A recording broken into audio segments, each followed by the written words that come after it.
بائس قدر بس ورته معلوم شي چې ساتي همیشه پټ په حجاب هسې نوم دې را سره خلکو رسوا کړو نه په ویښه زما کېږي نه په خواب د مرتضی خان شاهین صاحب دې شعرونو سره هم د هغوی بچې ډاکټر خسرو کلیم صاحب ته بلنه ورکوم چې راشي مایک ته تشریف راوړي او تاسو ته خپل تاثرات خپلې خبرې وړاندې کړي. ډاکټر خسرو کلیم صاحب.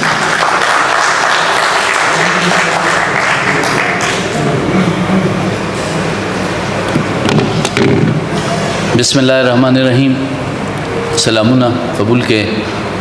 زه نن د نیاز ادبي سنگر خیبر پختونخوا چې ډاکټر پروفیسور نیاز صاحب په نوم باندې دا جوړ شوی دی او د هغې د برخوردارانو سپیشلی د ډاکټر کاظم نیاز صاحب چې هغه د نیاز ادبي سنگر سرپرست دی او چیرمین لازاده لائق صاحب او دین علاوه جنرل سیکرټری خادم صاحب سیرمنگل صاحب او سپیشلی نننی پروګرام چیف ګیسټ حمید الله مایار صاحب چې فاینانس منسٹر خیبر پختونخوا حکومت دی هغه په دې پروګرام کې شرکت کړی دی. دین علاوه په دې پندال کې څومره چې سپینګری ځوانان کشران مشران زما د بابا ملګری او د ادب د سیاست صحافت سره او شاعرۍ سره تعلق ساتي او سپیشلی چې کوم بیبي راغلی ده زه د هغې ډېر زیات شکرګزار یم چې تاسو نن په ډېر مینه سره دومره زیات تعداد کې په دې پروګرام کې شرکت کړی. زما یو ډېر خوږ دوست شوکت صاحب هم ناست دی.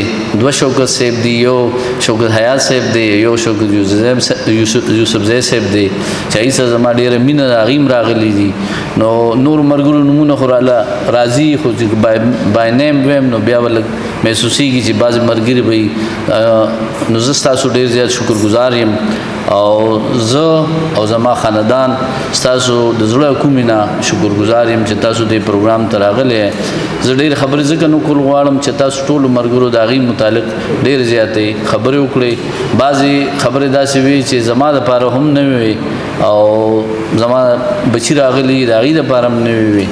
نو زه دا انشاءالله امید لرم چې ستاسو په دې پنډال کې څومره شاعران ادیبان صحافیان ناست دي نو نیاز ادبي سنگر انشاءالله تاسو په ژوندون هم یاد ساتي. ستاسو نه بعد به ستاسو اولاد دا محسوسوي چې نیاز ادبي سنگر چې کوم دی دا د پښتنو دپاره یو داسې پلیټفارم دی چې هغې هر قسمه سپورټ کوي به د هغې یادګیرونه به کوي او د هغې د خدماتو به همیشه مطلب دا چې ستاینه کوي.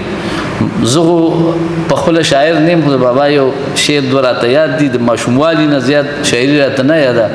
نو هغې وایي چې جلات څومره چې ته دار اوچتی جلات څومره چې ته دار اوچتی جلوې د تور رڼا رڼا ووینم جلوې د تور رڼا رڼا ووینم یره جرګه کې د رقیب راشه یره جرګه کې د رقیب راشه خو چې یو ځل پخوا کې تا ووینم. ډېره مننه.